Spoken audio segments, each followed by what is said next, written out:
Muy buenas tardes con todos, mi nombre es Edwin Cabello y esto es Lima Gris por Fuego TV y además salimos también por varias señales a nivel nacional. Estamos en la señal abierta 18.8 en Vez Cable, Canal 30, en Cable Perú en el 39.1 y en Cablevisión en el 48.2, además de más 100 cable operadores a nivel nacional. Y vamos a comenzar el programa con el tema político, el tema que ha tenido de alguna forma atento a mucha gente con lo que estaba pasando en esta sentencia ya que se le ha dado al hermano menor de los Fujimori. Me refiero a Kenji Fujimori. El juez ha dictaminado una sentencia de 4 años y 6 meses de prisión. Un poco dentro de los comentarios y lo que se está manejando, digamos, en el ánimo de las redes sociales, era que Kenji Fujimori sigue los pasos de su hermana, pero además de su padre. ¿En qué sentido? En que prácticamente todo el clan Fujimori está terminando en la cárcel. Y esto es preocupante en realidad para una familia que en su momento fue, digamos, una de las más emblemáticas dentro de la política peruana, pero además también la hermana Keiko Fujimori estuvo muy cerca de ganar las elecciones porque en 2 oportunidades pasó a la segunda vuelta, pero con esta sentencia creo que ensucia más el historial de los Fujimori, porque el caso de los Mamani audios es lo que ha acontecido el día de hoy y lo que ha sorprendido en realidad con todo lo que ha leído el juez. Han sido casi 3 horas de lectura de la sentencia contra Kenji Fujimori. Para esto vamos a conversar con nuestro panelista, que es Luis Felipe Alpaca, con el que vamos a tratar de analizar la situación, sobre todo lo que tenga que ver con la reacción de esta sentencia dentro del propio partido de Fuerza Popular. Porque, ojo, queramos o no, el apellido Fujimori es un rótulo que va de la mano con Fuerza Popular. Luis Felipe, darte la bienvenida y, bueno, comentar qué te ha parecido esta sentencia del juez.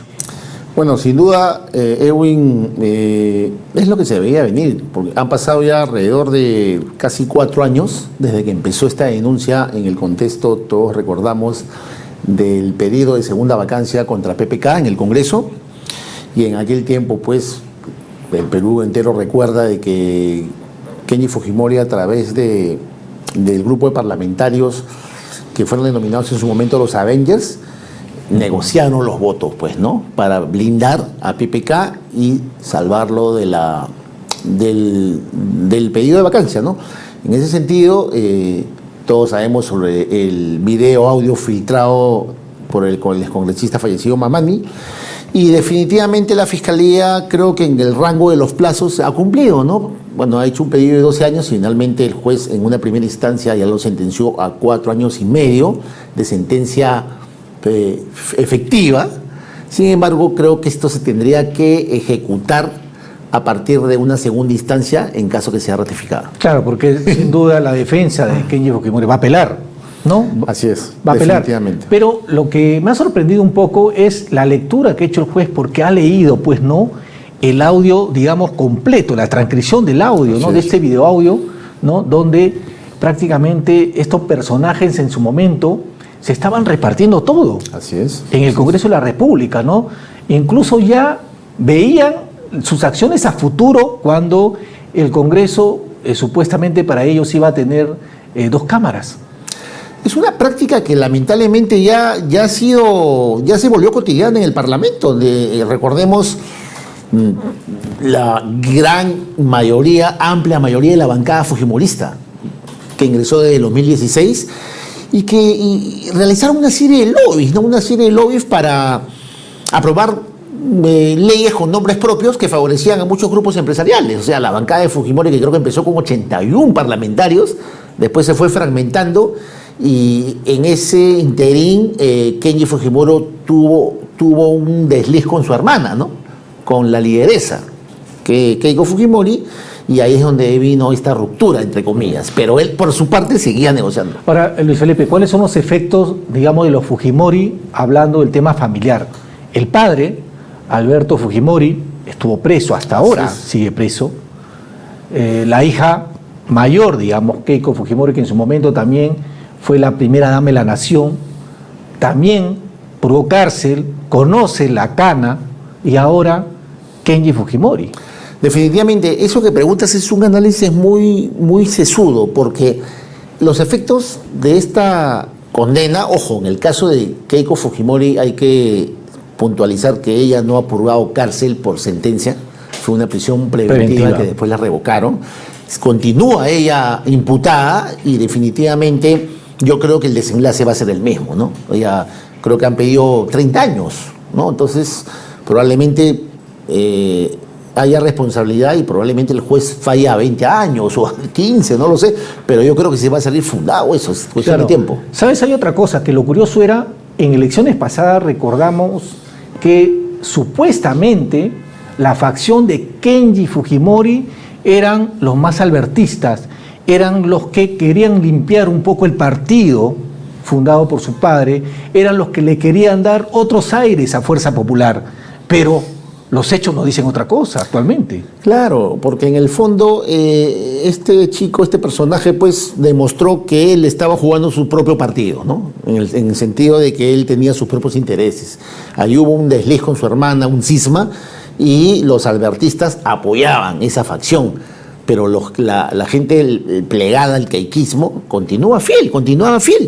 Y en ese sentido, el precedente que genera esta sentencia, que no es definitiva, obviamente, es que el clan Fujimori pues está siendo responsable, o mejor dicho, se está corroborando la responsabilidad de estos personajes, de este clan familiar, por haber cometido actos abominables, ¿no? Desde todo punto de vista, tráfico de influencias, lavado de activos, en el caso de Alberto Fujimori, por homicidio calificado, autoría mediática, etcétera. Pero, además, quiero entrar, digamos, ya que la figura de Kenji Fujimori arrastra otro personaje del pasado. Y yo quiero llegar a dos personas que sin duda han influido en la vida de este excongresista fujimorista. Estoy hablando de su padre, presidente de la República en su momento y hoy preso, pero además del tío Vladi, de Vladimiro Montesinos. La confianza en las grabaciones que hemos podido ser testigos nos dicen que la figura casi paterna de Vladimiro Montesinos de repente habrá marcado en lo que es actualmente Kenji Fujimori. Yo creo que sí, no solamente en Kenji, en Keiko Fujimori.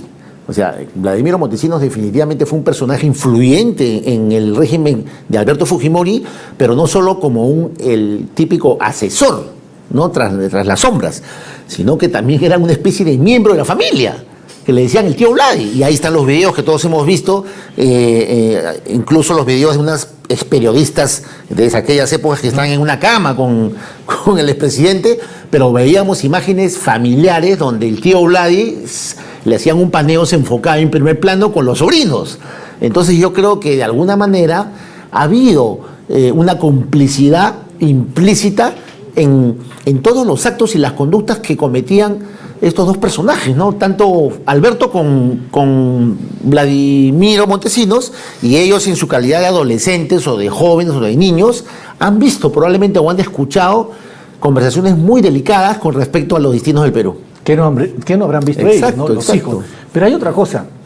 Estoy tratando un poco de entender la figura nuevamente de Kenji Fujimori, porque lo podemos separar en dos tiempos. El Kenji Fujimori adolescente, hijo, que paseaba por Palacio de Gobierno, acompañado de su perro Puñete. Con una filmadora en la mano, y el actual Kenji Fujimori, de repente resentido, alejado de su hermana mayor por temas políticos. ¿Qué ha cambiado en este proceso para ti? Claro, no ha cambiado mucho, que digamos, porque él en efecto se le vio un poco resentido, como tú mencionas, con respecto a su liderazgo en la política, que finalmente no logró tenerlo. No es que Keiko Fujimori sea más líder que él, sino que él no logró tener un liderazgo en el Parlamento, a pesar de estas triquiñuelas que realizó, y ahí fue donde hubo el cisma. Pero no es menos cierto que en las calles hay mucha gente que lo ovaciona a Kenji porque tiene un trato directo con la gente de a pie, a diferencia de su hermana. Bueno, en las ¿no? calles hay gente ¿no? que ovaciona Sí. a Kenji Fujimori, hay gente que ovaciona a Cerrón, a Pedro Castillo, o sea, hay público para todos, ¿no? O sea, dicen que el chino es buena gente, que se toma un selfie con la gente, se toma fotografías. Entonces, por ese lado, desde el punto de vista populista, no es muy antipático en los mercados, en las calles. Incluso creo que se dedica a vender frutas, huevos, él mismo se transporta en su furgón. Entonces, por ese lado, él trata de ser simpático. Pero en términos concretos, como político, ha sido un fracaso. Ha sido un fracaso, y no solamente él, su propia hermana, que quedó demostrado de que en el foro parlamentario tuvo la producción más baja de proyectos de leyes, e incluso el mayor número de inasistencias en un quinquenio, recuérdate. ¿Cómo queda Fuerza Popular ahora después de esta sentencia? Es un golpe muy fuerte, por más que ellos en estos momentos lo traten de guardar, de ponerle un lugar de sigiloso, pero es un efecto un golpe muy fuerte para este partido, que en realidad yo creo que ya está de capa caída, a pesar que en el Parlamento siempre tienen un grupo pequeño, cada vez menor, de parlamentarios que aparentemente tienen que representar. Ese es el negocio, en otras palabras, ¿no? Claro. Bueno, y otro de los personajes, aparte de lo que se ha conocido con la sentencia contra Kenji Fujimori, que también está en todos los medios, está en las portadas, en los reportajes dominicales, es pues, ¿no?, la ministra de Cultura, Betsy Chávez. Ahora, Luis Felipe, quiero hablar de Betsy Chávez, esta ministra censurada que salió del Ministerio de Trabajo y pasó con un salto con garrocha. Prácticamente al Ministerio de Cultura, nada más ni nada menos. Un ministerio tan importante, pero que parece que para Pedro Castillo pues no es la última rueda del coche, porque es no solamente provocar al Congreso nombrar a una ministra censurada, sino que ahora conocemos las actividades reales de la ministra Betsy Chávez, que en su momento, desde este programa, hemos cuestionado la labor, la ausencia de Betsy Chávez en el Ministerio de Cultura, porque sabemos de fuentes muy confiables que lamentablemente la ministra no para en la sede principal de la avenida Javier Prado, para ocupada en otras historias, en otros temas, y parece que sabemos en qué temas, ¿no? Pero una de las cosas que comenzó a hacer desde que asumió la cartera de Cultura fue precisamente blindar al presidente Castillo. Parece que no solamente Alejandro Salas, el ex ministro de Cultura y el actual ministro de Trabajo, y esto parece un trabalengua porque los ministros se cruzaron. Hubo un enroque. ¿No? Hubo un enroque, ¿no? Se cruzaron, tú te vas para allá, yo me voy para allá. Sí. Y al final, bueno, eso es lo que tenemos. Pero con esta denuncia, este informe que puso en evidencia Cuarto Poder el fin de semana, nos hemos dado cuenta de las actividades de la ministra Betsy Chávez. Este personaje, Abel Sotelo, no sabemos si es un amigo, porque todavía ella no ha salido a contar qué cosa es, ¿no? Un amiguito cariñoso, un compañero, un amigo de confianza, pero creo que son muy pocos los amigos que se quedan a dormir en tu casa, ¿no? Y no solo eso, o sea, a partir de este informe periodístico, bueno, la Fiscalía inmediatamente abrió investigación, ¿no?, preliminar. Exacto. Y no solo eso, ya han hecho una pesquisa y han encontrado en el despacho, un contrato de otro pariente, de otro del clan Sotelo. Y inmediatamente lo han desestimado, ¿no?, porque evidentemente eso está prohibido por ley. Entonces la situación de la ministra en realidad es muy delicada, porque se estarían configurando delitos, ojo, delitos penales. Porque lo que sabemos es el padre con un gran puesto en Tacna, ¿no?, de Abel Sotelo, el hermano de Abel Sotelo también trabajando. Toda la familia, ¿no? Pues, la hermana trabajando en el Congreso, y todas ellas acomodadas estratégicamente ¿por quién? Por Betsy Chávez Chino, ¿no? Y esto no es un cuento chino, esto es real, hay hechos, ¿no? Y bueno, ella ha salido también como si no pasara nada, ¿no? De contra relajada, diciendo, bueno, no son familiares míos. Y lamentablemente la gran pérdida o el gran perjudicado es el portafolio de Cultura, que está congelado en piloto automático. Estuvo desde la época de Salas, de Alejandro Salas, que ahora ha pasado a Trabajo, o viceversa, porque ella era ministra de Trabajo, fue censurada por este escándalo de la huelga de los tickets aéreos, y ahora pasó a Cultura, de Guatemala a Guatepeor. Entonces, la cartera en estos momentos está en piloto automático, y esta ministra lamentablemente se ha convertido en una vocera una vocera más del presidente, una escudera, así como el ministro Salas. Y yo creo que ya tiene que salir a dar una declaración formal a la población qué papel está jugando realmente en estas contrataciones. El Congreso ya la va a citar y yo creo que se le viene la censura. Ahora yo te cuento una cosa porque me llega información del Palacio de Gobierno. Antes que salga la denuncia de Cuarto Poder, Betsy Chávez estaba tratando de ganar espacio para convertirse en la posibilidad de ser premier. Imagínate. ¿Por qué? Estaban ahí, digamos, otros personajes del actual gabinete, como Dina Boluarte también, peleando un poco quién sería el reemplazo de Aníbal Torres. Porque Aníbal Torres está... Y uno de estos personajes que está peleando ahí era Betsy Chávez. Pero con lo que ha pasado, sin duda, le han dicho, ¿sabes qué? Preocúpate de tus temas, atiende tus problemas y esto, que no se hable más. Yo creo que eso era muy verosímil, esa tesis que tú mencionas. Ella podría ser un bolo para el Peñarato, ¿no? Estuvo arrastrando hace tiempo, digamos, esa situación ahí, estuvo detrás de eso, ¿no? La pregunta es, este señor Abel Sotelo, ¿realmente qué grado de afinidad tiene con la ministra? Bueno, porque sus relaciones personales están en el terreno de la vida privada. Es su vida privada. Sin embargo, cuando ya tienen que ver o involucran al erario nacional, ya es de interés público. Claro. Entonces, eso es lo que también se tiene que dilucidar, y sobre todo ella tiene que dar una declaración real. ¿Qué relación tiene con este personaje, con este empresario? Y más, parece que tuviera costumbre de hacer pasar así a personajes a su casa. ¿Te acuerdas del video que sacó el programa Contracorriente, donde el presidente de la República entra a altas horas de la noche, creo que era más de las 12 de la noche, y lo recibía en a su pijama apartamento, y la ministra lo recibía mirando para todos lados en pijama? Ahora, esto no ocurre, digamos, a altas horas de la noche, sino ocurre muy temprano, en la mañana, ¿no? Parece que salen bañaditos y se van, no sé, pues, ¿no?, a pasear un fin de semana por ahí con una movilidad del Estado. Habría que determinar cuáles son sus amigos reales, ¿no?, sus amiguitos reales. Y nosotros estamos incidiendo en estos temas que varios medios de comunicación han enfatizado el cambio de imagen que tiene, que está más arreglada. Pero más lo que delgada, pasa es que ¿no? Pero la ministra es una persona que se quiere poco, para comenzar. Llegó al gobierno y al poder acomplejada totalmente. Durante mucho tiempo no ha asistido al Congreso. Ese es otro tema. Betsy Chávez no asistía al Congreso. Estaba preocupada, de repente bajando de peso, tratando de cambiar su rostro, su cabello. Pasaba más horas en el spa. sí, es verdad. Que cumpliendo sus funciones como congresista. Es verdad, pero no es la única, Edwin. No te olvides de que por esta modalidad de la pandemia, las sesiones siempre fueron virtuales desde hace 2 años, pero han quedado los rezagos. Hay un grupo de congresistas que todavía están despachando desde su casa. Entonces yo creo que ya la presencialidad debe ser total, ¿no te parece?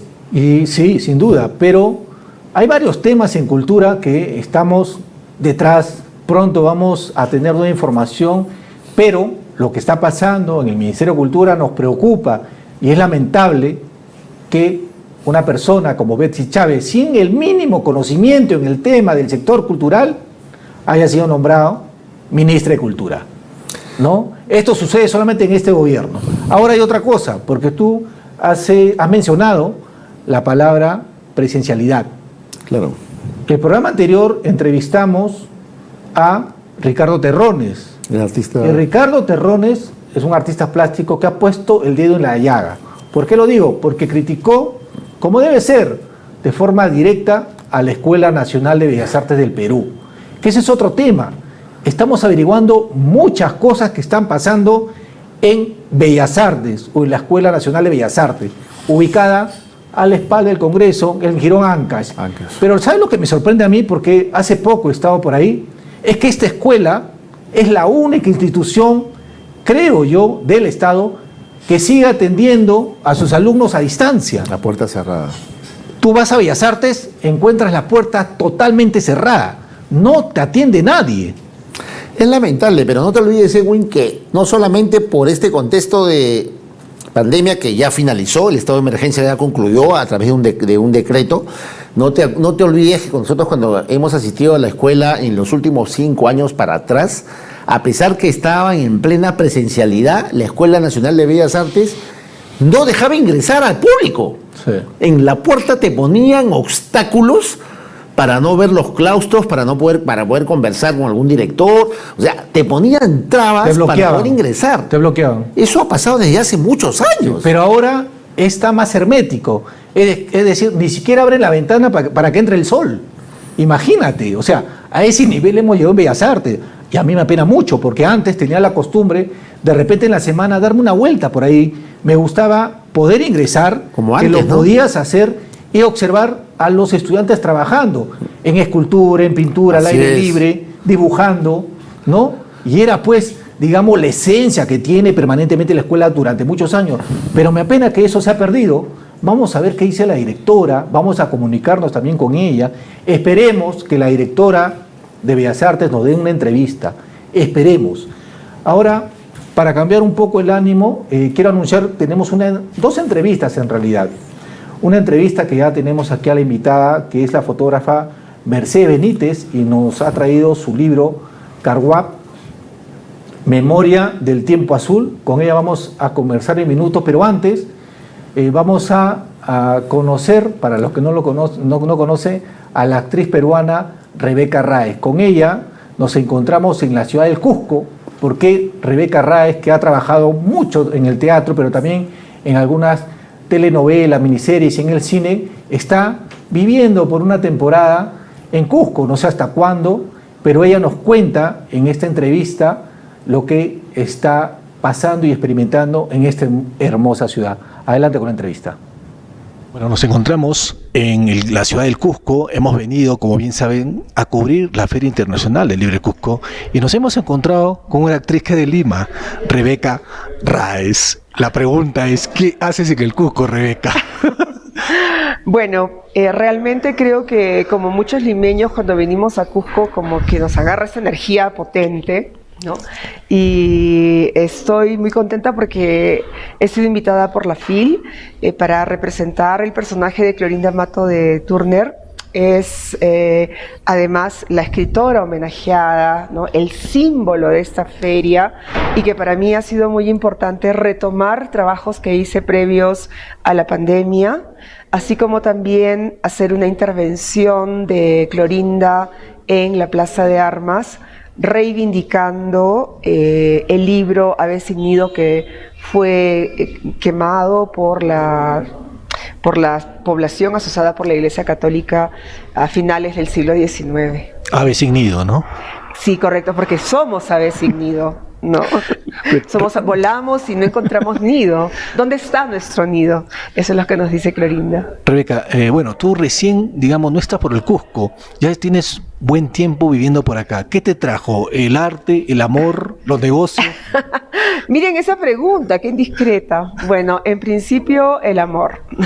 En principio el amor, sí. Después también me trajeron cosas relacionadas con el patrimonio, después cosas relacionadas con el arte, pero prácticamente no fue tanto así, ha sido como un rapto, porque yo cuando vine, todavía me estaba quedando un poquito de tiempo, pero vino la pandemia.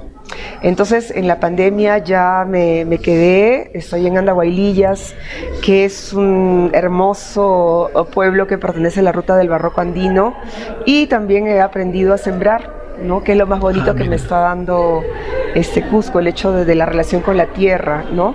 Porque a veces uno habla en los discursos, sí, que la tierra, que hay que defender las lagunas, pero realmente cuando uno agarra un pico y una pala y siembra y come de la tierra, uno entiende también otros procesos. Entonces te has convertido en una mujer del campo.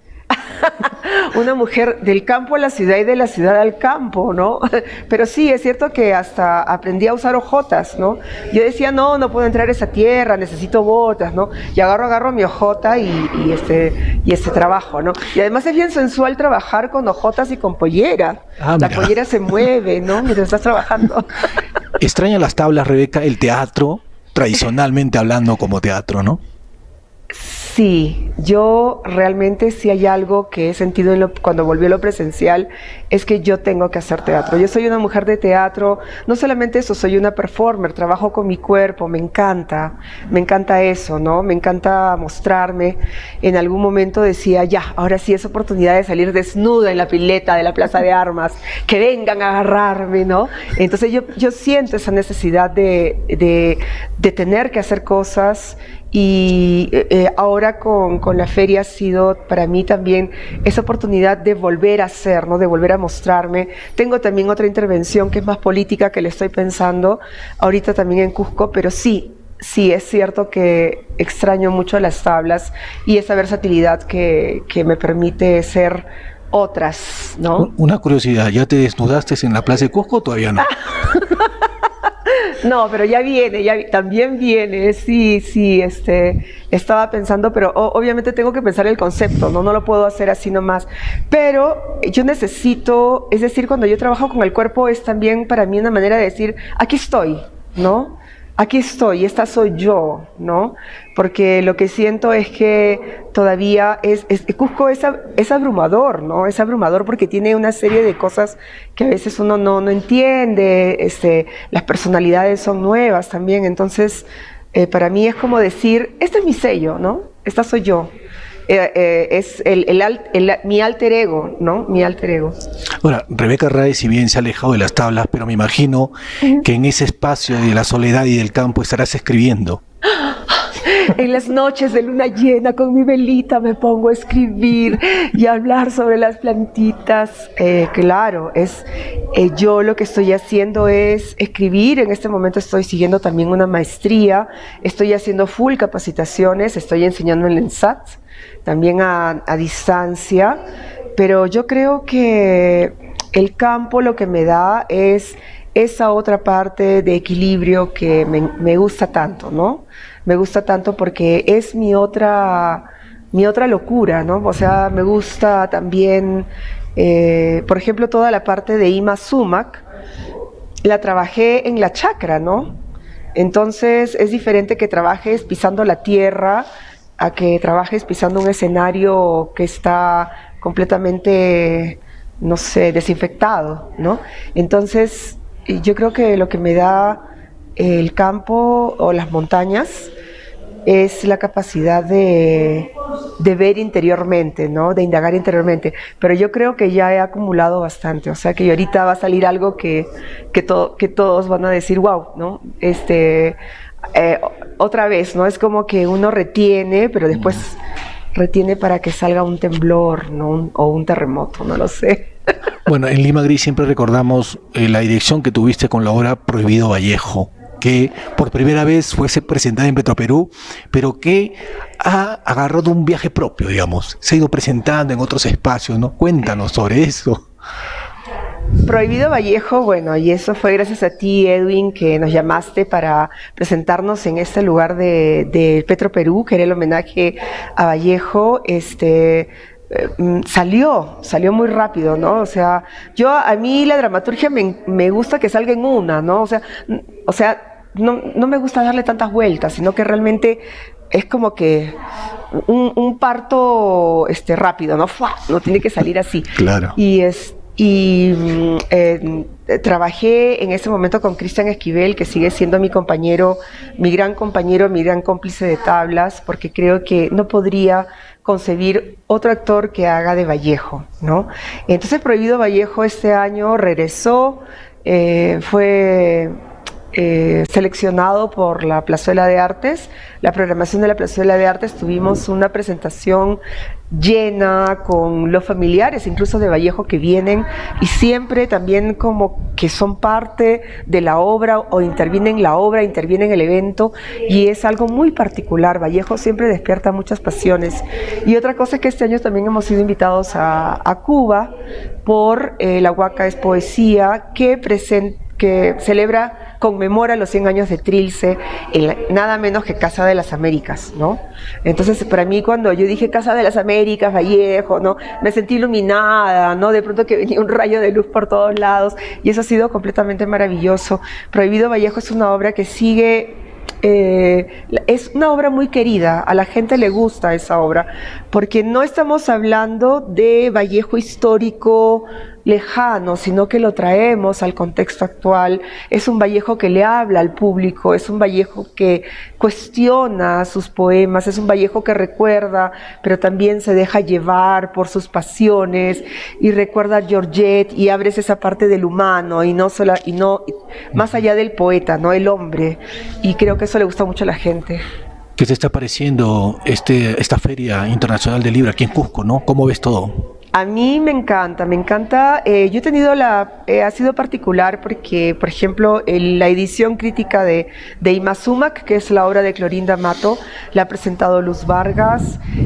También tenemos a Claudia Núñez, que ha presentado La Mariscala y que tuvo todo un manifiesto acerca de lo que significa cómo la historia encajona a ciertas mujeres, ¿no? Que tienen que salir más allá de lo que son, ¿no? Estoy contenta porque también he podido intervenir en la Plaza de Armas reivindicando el libro de Clorinda Mato y tuve este contacto con el público cusqueño y además con el personaje me permitió hablar, protestar, retomar esa palabra de Clorinda que hoy en día resulta tan vigente.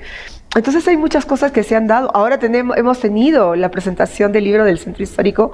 Entonces es una cosa para mí maravillosa. Se dan muchas actividades, hay mucha producción intelectual en este momento en el país. Gabriel Rimachi, que acaba de sacar también La Casa de los Vientos. Pamela Medina, que acaba de sacar también su aventura sobre los poemas de Eyelson. Es decir, uno viene acá y se va enterando de lo que está haciendo todo el mundo, ¿no?